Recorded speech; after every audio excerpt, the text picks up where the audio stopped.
free. So we're going to get started. Welcome, everyone. Good to see our annual refresher of DESOS. I do have some updates, not a lot, but really things that are going to be easier for you, well, and for me as we go through looking at roster list. They are still working on some things, specifically the reportings, but let's get started. For those of you I don't know, or we have not met, or you haven't been part of this lovely yearly DESOS data collection. My name's Teresa Grassi. I'm the Director of the Strategic Developments at the Indiana Institute on Disability and Community. This is going to be recorded. So 2 places you can get it. In the slides, you can click on that DESOS recording, the 5/2/23, or you could also go to the actual website at the Institute, and here it is. And if you go under what we offer and go to employment DESOS, at the bottom of the page will be the most recent DESOS recording, which is this year's. So there will be, 2 different ways you can get to it. If not, I know many of you will just email me and say, where is it? Or you could email DESOS email. So in the box, you should have the DESOS instructional booklet, and then the web base, and you're going to see that our website has changed. Now, if you go to the old one, it's going to redirect you here, but it's in.desos.us. So that is just new. We're just trying to make it more generic. Again, some of you have it already bookmarked on the indiana.edu. It's okay for now. It'll still go forward with it. So they worked on that this past spring. So really the real goal here for those of you, I want to find out who's new here in a minute. And I also want to give just a couple of the revisions and some of the reminders for data entry. And I always know that many of you have questions. So we'll get to all of that this morning. So I want to take a little poll because I always like to know who are my first timers and who are the data managers. So if you could take a quick little poll here that I just launched.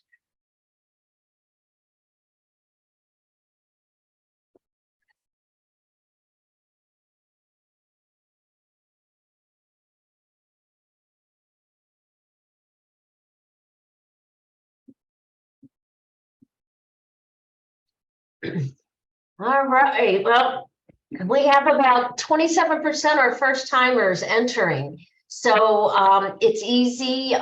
We'll get through. And of course, a lot of you are not first timers.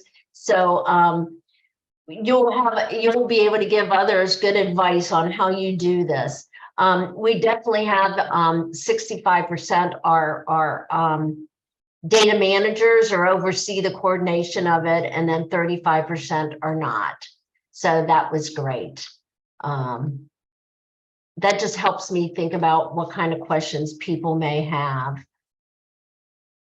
So this is just a little bit of a reminder, and for those that are new to this, we share this far and wide.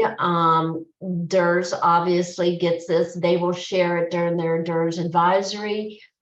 For those of you who actually follow the DERS advisory and what DERS is, the Division of Disability Rehab Services, is doing, they're using this data as a benchmark to increase competitive integrated employment. We share this with NARF, we share it with everybody who asks of it, and then you all get the report as well. I'll talk about this again at the end, but we are working on a different kind of report for each of the providers. They didn't get that quite done in time for this, but they're working on it now. The programmers are working on it. So I had a couple CEOs say to me, oh, just send this emails to so-and-so, but we can't do that. We have to send it to the CEO to verify you as the DESOS manager. it's a security issue. I would love to be able to figure out a different way with it, but it just can't happen for security purposes. And unless you want to argue with our IT security people, good luck on that. So what happens is that your CEO says who it is. I'll be able to see who's in and not. And if you have a problem, just email me because I can get in there and see what's happening as well. If you're the DESOS manager and you're going ahead to put in who's going to be allowed to enter the data, and they haven't done it before, they will set up an account, use their email, and they will be sent a temporary password, and then they will be able to create their own permanent password. As you all know, and I know this is going to be a surprise to you all, people leave your organization. There's turnover. And I know that shocks you all, but that is why we have to do that. So the due date is June 9th, 2023. So it gives you a good solid 6 weeks. I know that some of you have already gotten in there, but that will be the date that we will get, we will download the data. All right, we know it's a Friday, so you have the weekend. If you just have 2 more days, you want to do a Saturday, Sunday, but Monday morning, I will have them download the data. So a couple updates in the data system that I'm so excited about. And as you all know, for those of you who know me well, working with data people like programmers doesn't go easy. I just want them to do a couple things and make it happen. And I find out that it takes 6, 7, 8 weeks to program all of that. But I will show you each of these. The survey, and I'm sure hope that none of you are, well, maybe you are using the paper survey, but it is still there. The instructions are there and they will be on the home page, and I will show you that in a minute. The most exciting piece for me that I think is going to make it easier for you all is that you could sort your rosters list by not only the name, but the primary environment. So for data managers, you could take a look at day programs or sheltered employment or competitive or group, and you could see the names and you could see who's missing or who's duplicate. And I'll show you that in a minute, but it really does help quite a bit. Just a reminder for those of you that did not enter last year, but the last reporting period roster list comes in. That's where the data feeds in. So if you don't have any data in there, or that it's from 2 years ago, that is why. And we could help you in any ways you're working on with that.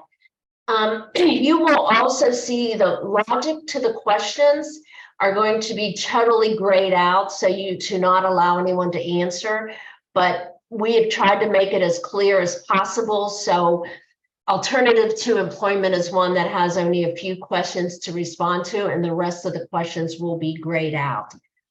So again, that logic means that if you're in a day program or alternative to employment and you're looking for a job, you're not going to be the type of employment or the wage or the hours won't be there. It's just going to be grayed out, and I'll show you in a minute. What they're working on now is individual agency reports through the primary environment. So this will allow you all to share with your CEOs and your board members each of these primary environments, what the outcome is, and you could also be able to do some comparison, very similar to how I do the yearly report that is pretty simplified to ensure that self-advocates and family members could read it as well, but that you'll be able to see that based on that primary environment. So our programmers have been very busy since December, really working on all of these. So this is what now the new page looks like. If you recall at the end, in the last year, we had instructions and the survey right here as you go into enter. Now it'll be on that home page, and we will have a reminder of when it's due, and that's where it is. Please, if there's any difficulties, problems, technical issues, contact DESOS at indiana.edu. I monitor that, as does our IT folks, to make sure that we could see some trends or commonalities. And so if there's a lot of people having one issue, there could be a glitch, and then they can get in as IT to figure out what's going on. If there's programmatic issues, I obviously monitor that as well. Here's the home page, and this is where you will find at the top the survey and the instructions. So this is what's changed. And so, you know, sometimes we have these aha moments, and I don't know why we didn't do this, 10 years ago, but there's your roster list. Here's the roster list is up top, your new outcome. So, if you have a new record that you have to enter all the information in, but here, each of these, the name, the primary environment, you could even sort by city and county. I love how they make up this stuff. It's my birthday, I'm very young here. The last reporting period, Patty Sabank just came in, and I'm so glad, Patty, to see your name. So again, this will help you as data managers. You have the list of who is in each of these environments. I could tell you with 4 of these agencies I'm working with now with our VR project, it was helpful to pull the roster, and they saw some duplications. They saw some people who no longer were there. So we're hoping that this becomes very helpful to you. Questions or comments? The biggest thing that I think you're going to find that if you have more than one person entering this data for different environments, sometimes you're going to see some duplications. So this is the gray out. So I think, I don't even know what that environment I was in, but this is what you will see that won't allow. That's the logic that we know that if you're an alternative to employment, you cannot have a paycheck issued or type of work. So this helps people just to know, okay, it's grayed out. You're not going to be able to do a response. We did this last year, but now we made it more visible to help individuals. Just some things. You will also see we changed the word sheltered workshop or work center to facility based, with the definition of the paycheck comes from the provider. We know that a number of you are working on your 14C status, and some of you are already phasing it out. But we also know that people have done a variety of models. So again, that 14C or that facility based could mean that the individuals are still there. They're making a prevailing wage or a competitive minimum wage. But we really also want to make sure that if they're there, where is that paycheck coming from? So this is where the paycheck would come from the provider. And then, of course, competitive integrated employment group and all the rest stay pretty much the same. We're good. No questions, no comments. You can unmute and ask. You don't have to type it. Hey, Teresa, what if they're in more than one thing, like they're in integrated employment, but they're also in a day program?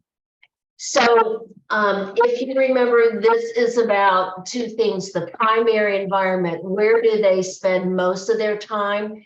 Because we do have a couple questions for secondary environment. Oh, that's right. Yeah, thank you. Okay. Just so, and I would, again, we go back and forth. You all, if it's totally equal, you all have to make that decision. But I think in most cases, someone spends more of their time in one of the environments, even if it's by a half hour, an hour. But this is about the primary environment. Teresa, I had a question on that previous screen. I'm sorry, 2 screens ago, I think now, there was an option that said school. Would this be including those pre-employment transition folks, the pre-ets? Yes, you do not have to enter the pre-ets folks because of 2 reasons. One is you're already entering their data for VR, and 2, so we don't need that, and we're looking for those outcomes. And given that pre-ets is really about the work-based learning, the job counseling, and all of that. But there are situations where a school makes a referral to a provider. Does that make sense? It does, thank you. So we don't, so again, you are already entering the pre-ets into for VR. Are we good? Any other questions?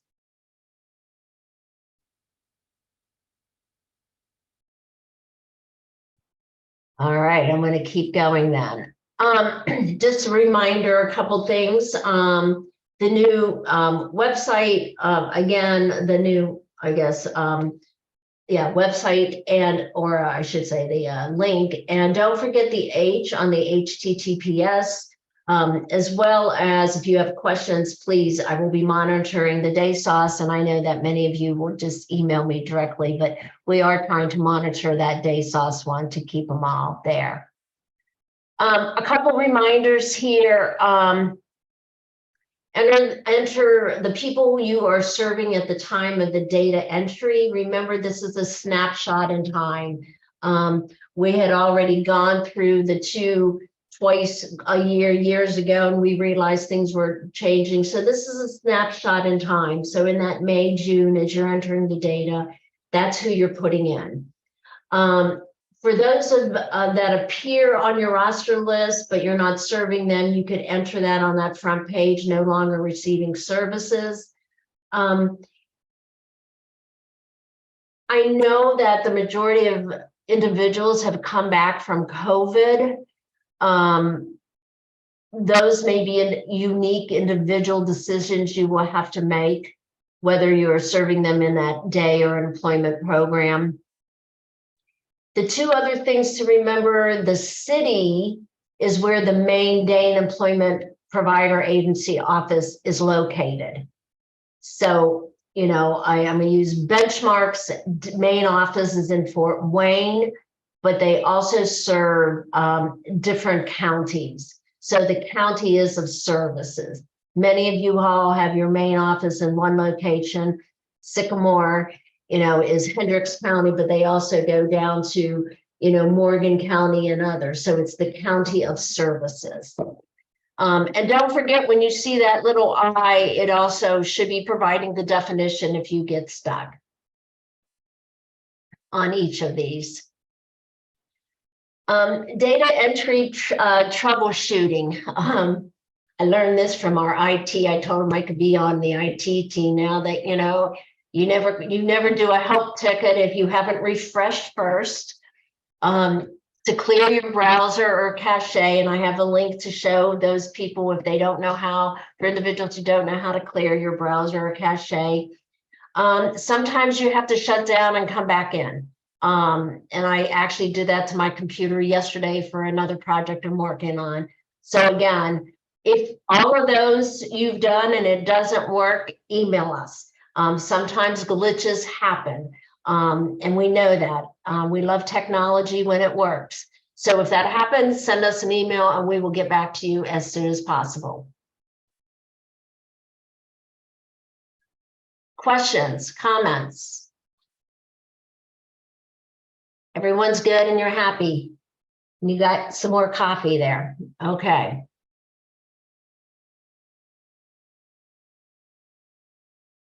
Okay, just some reminders for those that are new.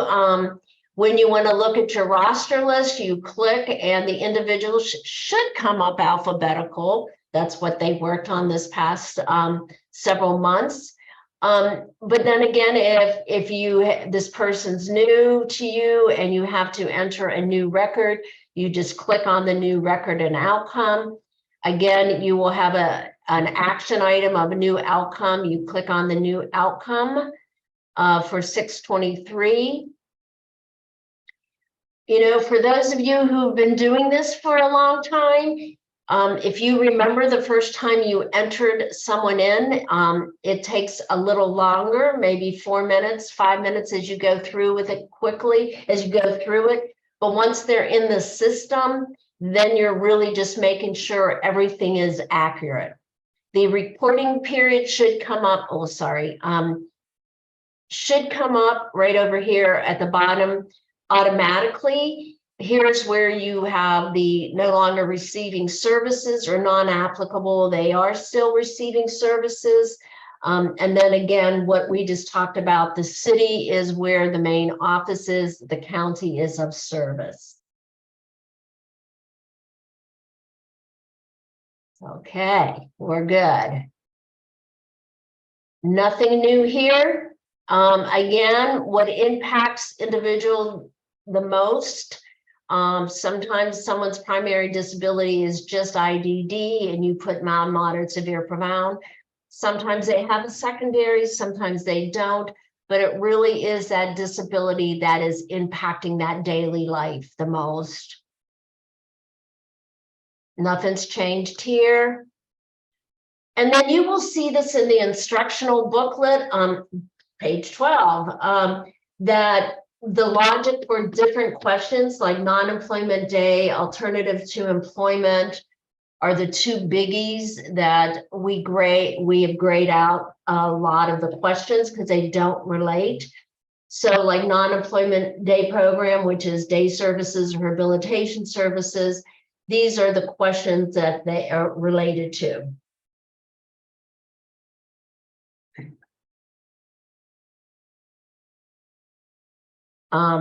So again, this is the same for alternative to employment. You only have 5 more questions to answer. If someone is alternative to employment, we know that most of the individuals are looking for a job. So they're in that midst of discovery or work-based experiences, job clubs, whatever that may be. But we also know there's other reasons.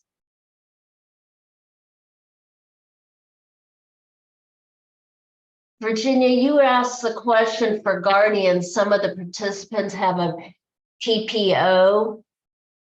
I'm sorry, power of attorney. How do we answer that question for guardianship? I think that there's, if I'm correct, I got to go back and now find that out.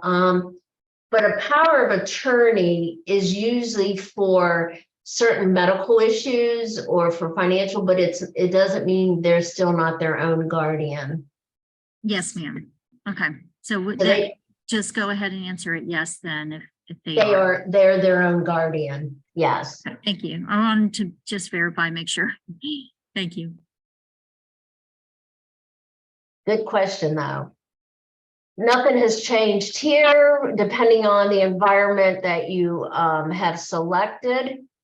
Again, if you're in competitive or facility-based or group, you're still going to be answering these questions. Now, on this last question, you would know living environment, number of people in the home with disabilities, number of people without, and their major transportation. The secondary environment is that question earlier that they may be in a day program and a competitive employment. If that primary environment is day program, I'm just saying it, and they have a secondary environment, hopefully the day program, non-employment day program won't allow you to respond to this. Same with sheltered, because you're not going to have a primary and secondary of facility or non-employment. However, you could have 2 part-time jobs. So you could have a primary and secondary employment of competitive integrated employment. And then again, they're the same, but we did add and separated out a little bit the non-paid hours so that they're not working in the secondary, paid hours and hourly. And again, these hours, you put in your hours and the drop-down menu of minute is 0 or 30. We just rounded them down and up.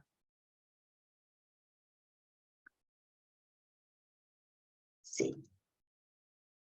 Are we good? There's not, hasn't been that much, but we're just trying to make some things easier for you all. Questions, comments? What can I help you I have a with? question about the transportation.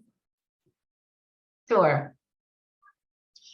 Is that transportation that they use in general or just to like their primary location? To their primary environment. So all those questions are related to the primary environment.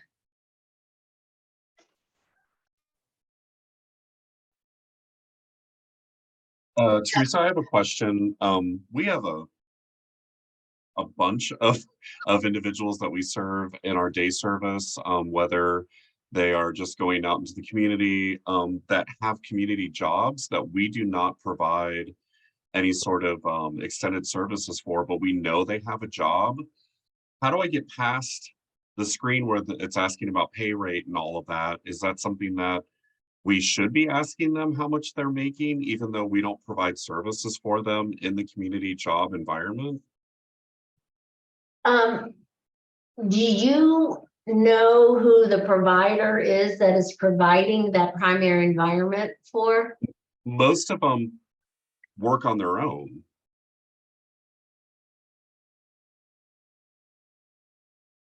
Wow, that's the first time I ever had that question.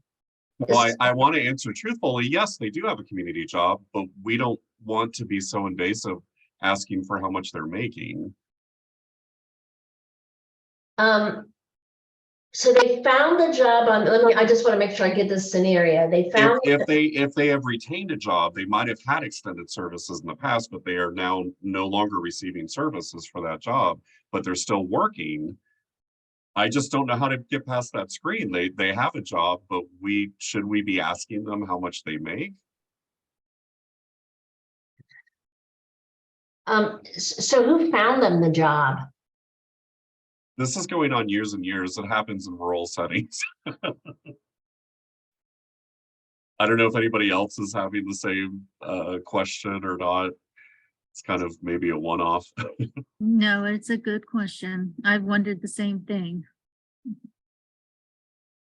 And then they come to you for, what I'm pausing is I sort of want you to get credit for the community job because at some level you're providing a support. I know you're not going to the job site, but they're coming to you and you're doing some checking. Obviously, if you have if something's going on with an individual, you're going to know that. Does that make sense? Yes, that's correct. And you're checking in, how are things going? So that's why I sort of want to give you credit for the competitive job. I think that, and I'm being sensitive because we don't ask people how much they make. Do you know how many hours they work? Yeah, that's no problem. We can definitely address that, but I can't get past the screen if I don't put how much they make. Right. And you know what I'm going to tell you? I hate to say this, but Just zero it out. No, don't zero it because it really then impacts the data and it doesn't look good for range. And then it won't make sense, but they're probably making at least minimum. Okay. And if they've been there for a while, I think you could say, well, they're making at least minimum. And if they've been there a while with some raises and try to give an estimate on that one. Okay. Because I want you to get credit for that because you do provide that outside the job support. But if they've been there, I'm going to just say 10 years, you know what the minimum wage is, and I would add a few dollars onto with their other raises along the way. Okay. It's a safe guesstimate. I get you. Yeah, I would definitely do that because I want you to get the credit and you are providing support. Okay. I appreciate it. Thank you. Yeah. I saw a question. John, you saw a question about 18 living environment.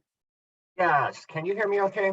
I can. Oh, great. I I've been doing this for decades, and I can't believe I'm just now asking this.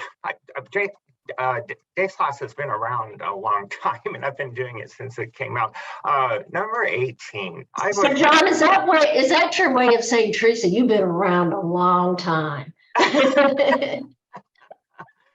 Living environment. We do placement services for referrals from VR, and the vast majority of our clients, they live in their own home, they have an apartment, they live with their families, this and that. And a lot of times I end up sort of guessing like who they're living with, going to case notes and this and that. We don't really have that information. And I was just wondering if you had any suggestions beyond what I've been doing after all these years. No, John, I think what happens is, you know, the person, if they live alone, then the number of people with disabilities in the home would be 1, and number of people without is 0. So it tells us from the data they live alone. If they're living with their families, it could be 1 and then, you know, 2 or 3 with their families and siblings. And that tells us it's sort of an indication of, I could tell you there's a predictor of if you're in a group home, you're more likely not to be in competitive employment. Okay. And that's how that looks at it. And this data has verified some of that. Okay, I see. I can a lot of the time get the information about what's going on in the home. I just need to go consult case notes and some of the files just to, because that's an important part of you know, their lives and their employment situation. So we do record it in some place or another. I just I wanted to make sure I was doing the right thing. Yes, yes, Okay. yes. And it just tells about sometimes also, you know, we know, you all know that family support definitely is correlated with people being successful on jobs. Oh, So, yes, absolutely. and when we look at the waivers right now, where the majority of the waivers are family support waivers, that also tells us something. And so the work that BDDS has to do with families, and then as it relates to employment. Okay. John, Well, John, we thank you had the very same, John, we had the same question a couple of years ago for our employment department. So we actually developed just a simple 1-page intake sheet for whenever we get new referrals from VR that it asks the exact DESOS questions so that we have that come time for DESOS. It made it a lot easier to input that data. that's a great That is suggestion. outstanding. Yeah, I prefer, of course, to have everything in our database, and we're getting ready to transition to another one, so I'm not going to add it in there. But I don't believe we have an official place on we have a really long document, social history document. I don't know that we even have that specifically listed in there, which but your suggestion is absolutely amazing. I can't believe that we do not have a place like that. Thank you.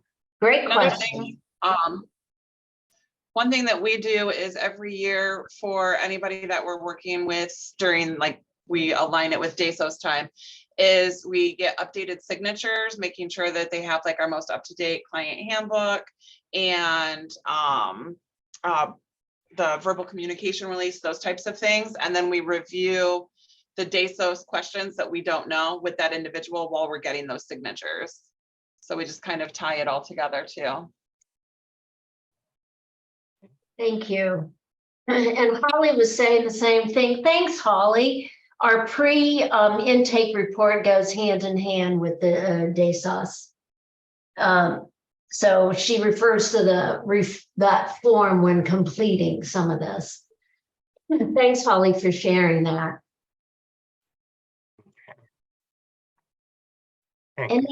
Anything else? Questions? Yeah, I got a question here in the chat that was just looking for a little bit of clarity. So they wanted to see pre-eds participants, are they supposed to be added and marked at VR or only if they are additionally receiving employment services through VR? They were under the understanding that they were instructed not to add pre-eds participants in the past. Wait a second, I'm not sure I got that. Say that again, John. Yeah, so as they are inputting individuals into the system, so should pre-eds participants be added and marked at VR or only if they're also receiving employment services through VR? I'm not sure I understand the question. They're referred from VR and you're providing the employment services, then you would be entering them. Are you saying where should we be entering them? I believe so. So at this point, I know they're in employment and that would be because they don't have a job yet. You would put them under alternative to employment and click on looking that alternative to employment, looking for a job. And that tells us that they're in your employment services. I'm trying to go back to that one. Teresa, I'm sorry. Yeah, to add to that question. So in the past, we've been told, don't enter the pre-eds folks if they're just receiving pre-ed services because their intent isn't necessarily employment so much as just to gain the skills for. So I'm asking, I know pre-eds is funded through VR, but should they be added, those pre-eds folks, just click them as VR? Or should we still not be adding them unless, because we have some that are in pre-eds, but then also get employment services through VR, so they have both simultaneously. Oh, I'm glad to hear that. I just had a major conversation about that exact issue.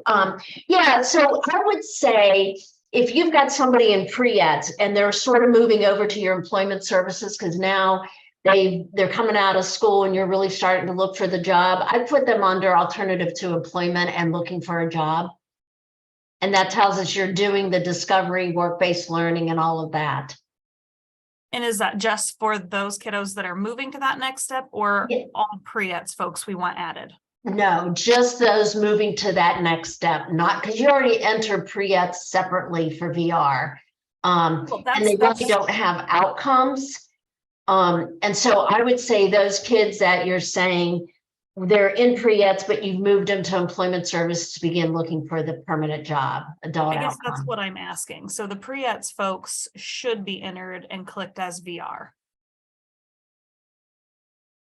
Only if they're moving to your employment services for job development.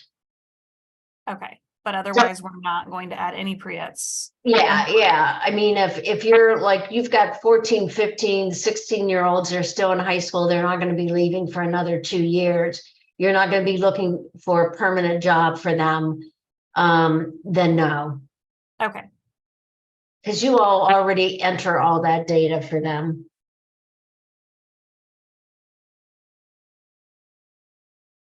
Does that help? Did I confuse you more? just with that last line, when you said we are already entering data for them, where are we entering that? For the pre-eds, don't you already have to enter pre-eds data for VR?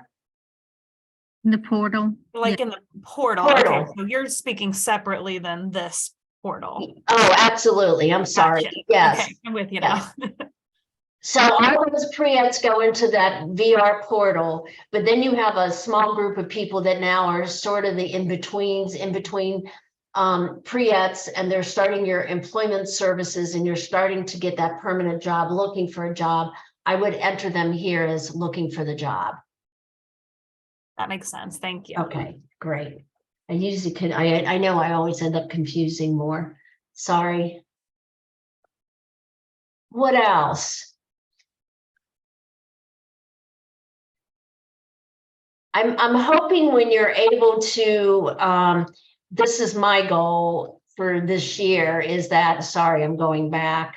When you're able to sort through that primary environment, I'm hoping that you will also be able to clean up your data, meaning any duplicates or those that you're like, wait a second, we missed some people here. We've already had that experience. So again, if you see that, that would be great. This is a good time to do that, sorting that primary environment or sorting by the name.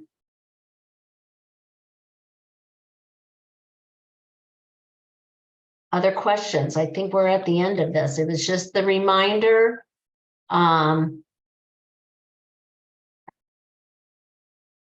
If you have somebody who is in your day program and they receive extended services through another provider, are we entering their information, their hours, their pay? Because I mean, they are working, or is we assume the other provider would be. One would assume, but I would at least do a check-in. Okay, so it's not going to hurt anything if they would be like through us and through them as a double. Yeah. So you would be entering as day services, and they would be entering as extended services. Okay, thank you. Yeah. I mean, we're able to match. That is why we do the matching of the name and the date of birth. We're able to figure that out. But if it's, two different services, that's fine. We'll sort through that piece.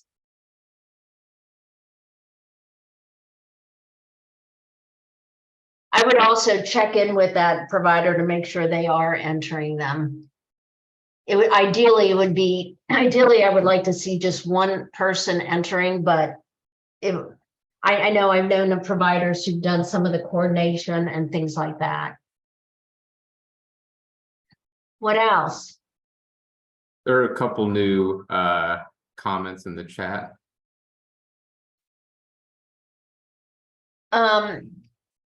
So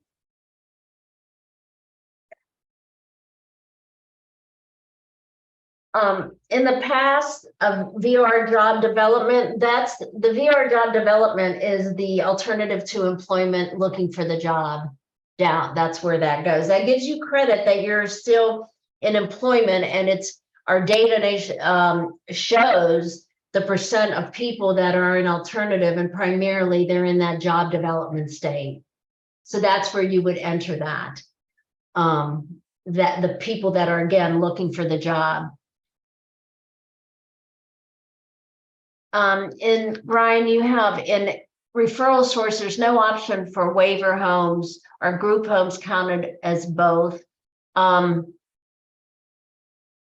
someone made that referral to your organization.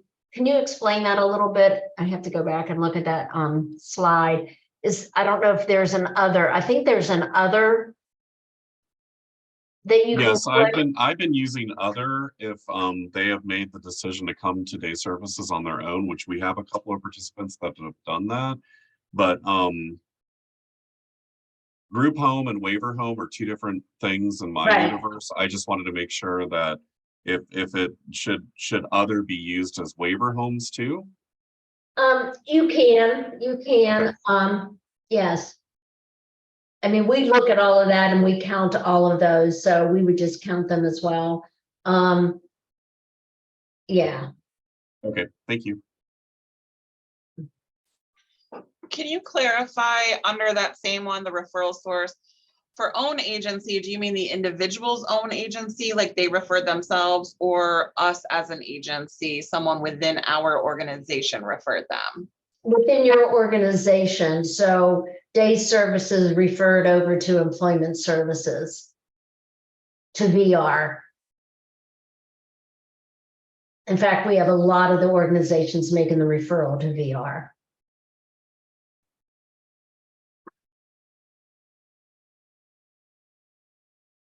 Good questions.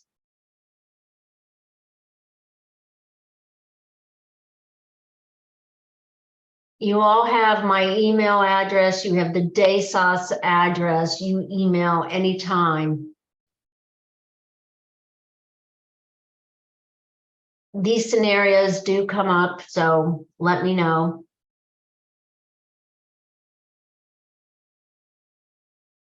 Anything else for the good of the cause?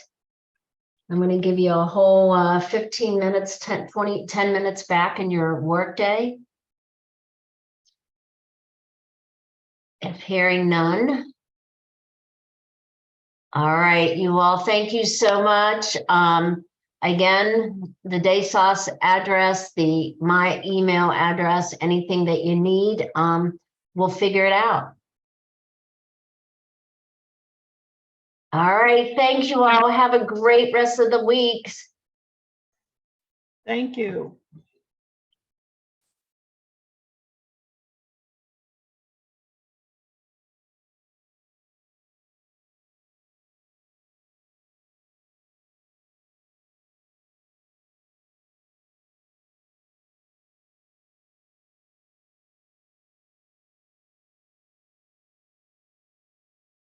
Gotta figure out the recording, where'd it go? All right, John, thanks so much. No worries. All right. Hi, Teresa. Hi there, how are you? Good. Was this helpful? Well, since I got on late, it probably was half helpful. Well, let me know. Okay. Are you overseeing it? What are you doing? Well, my employment team. Yeah, So okay, he's been doing it, so I've just got to get him on and get him started. So, that's great, great. All but if you right, send out if you'll send out either the PowerPoint or the recording, that would be great. That part that I missed. it's in the chat room. You could download it right now. Okay, I'll go do that right now. Thank Okay, and you. if not, let me know and I'll send it. All right, All right, thank you. sounds good. Take care. Bye. Bye.